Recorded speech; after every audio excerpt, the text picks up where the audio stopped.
क्या भारत सिंधु नदी और उसकी दो सहायक नदियों को पाकिस्तान में बहने से रोक सकता है?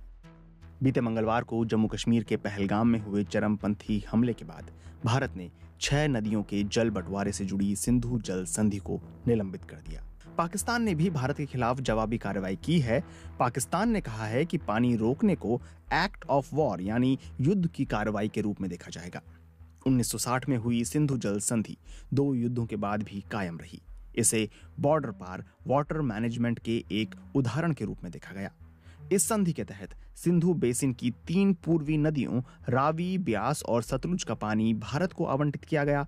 वहीं 3 पश्चिमी नदियों सिंधु, झेलम और चिनाब का 80% हिस्सा पाकिस्तान को आवंटित किया गया। इस संधि पर पहले भी विवाद हो चुके हैं। पाकिस्तान भारत के हाइड्रो पावर और वाटर इंफ्रास्ट्रक्चर प्रोजेक्ट्स पर आपत्ति जता चुका है। वहीं भारत जलवायु परिवर्तन जैसे मुद्दों के मद्देनजर सिंचाई और पेयजल से लेकर हाइड्रो पावर तक बदलती जरूरतों का हवाला देते हुए इस संधि की समीक्षा और संशोधन पर जोर देता रहा है। लेकिन पहली बार किसी देश ने इसके निलंबन की घोषणा की है। खासकर ये देश भारत है, जिसके पास भौगोलिक स्थिति का लाभ हासिल है। ऐसे में एक बेहद जरूरी सवाल उठ खड़ा होता है, क्या भारत सिंधु नदी के पानी को रोक सकता है? एक्सपर्ट्स का मानना है कि भारत के लिए पश्चिमी नदियों के पानी के प्रवाह को रोकना लगभग असंभव है, क्योंकि इसके लिए बड़े स्टोरेज और पानी का प्रवाह मोड़ने के लिए जितनी नहरों की जरूरत है, फिलहाल भारत के पास उसकी कमी है।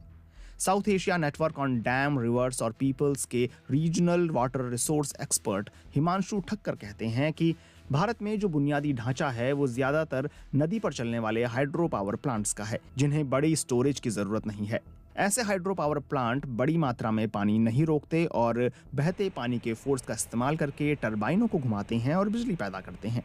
भारतीय एक्सपर्ट्स कहते हैं कि बुनियादी ढांचे की कमी के कारण भारत संधि के तहत मिलने वाले झेलम, चिनाब और सिंधु नदी के 20% हिस्से का इस्तेमाल भी नहीं कर पा रहा है।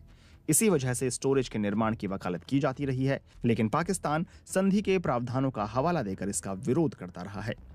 एक्सपर्ट्स का कहना है कि भारत अब पाकिस्तान को सूचित किए बिना मौजूदा बुनियादी ढांचे में बदलाव कर सकता है या फिर नए ढांचे का निर्माण कर सकता है। इससे ज्यादा पानी को रोका जा सकता है या फिर उसका रास्ता बदला जा सकता है। टफ्ट्स यूनिवर्सिटी में अर्बन एनवायरमेंटल पॉलिसी और एनवायरमेंटल स्टडी के assistant professor Hasan F Khan ने पाकिस्तान के अखबार डॉन में लिखा कि गर्मी के मौसम में क्या होगा वो चिंता का विषय है। उस वक्त पानी का बहाव कम होता है और स्टोरेज ज्यादा अहमियत रखती है। टाइमिंग बेहद महत्वपूर्ण है। उसी दौरान संधि संबंधी बाध्यताओं की अनुपस्थिति को ज्यादा महसूस किया जाएगा। संधि के तहत भारत को पाकिस्तान के साथ हाइड्रोलॉजिकल डेटा शेयर करना जरूरी है। यह डेटा बाढ़ के पूर्वानुमान, सिंचाई, हाइड्रो पावर और पेयजल से जुड़ी योजना बनाने के लिए अहम है। हालांकि पाकिस्तानी अधिकारियों का कहना है कि भारत पहले से ही बहुत कम हाइड्रोलॉजिकल डेटा शेयर कर रहा है।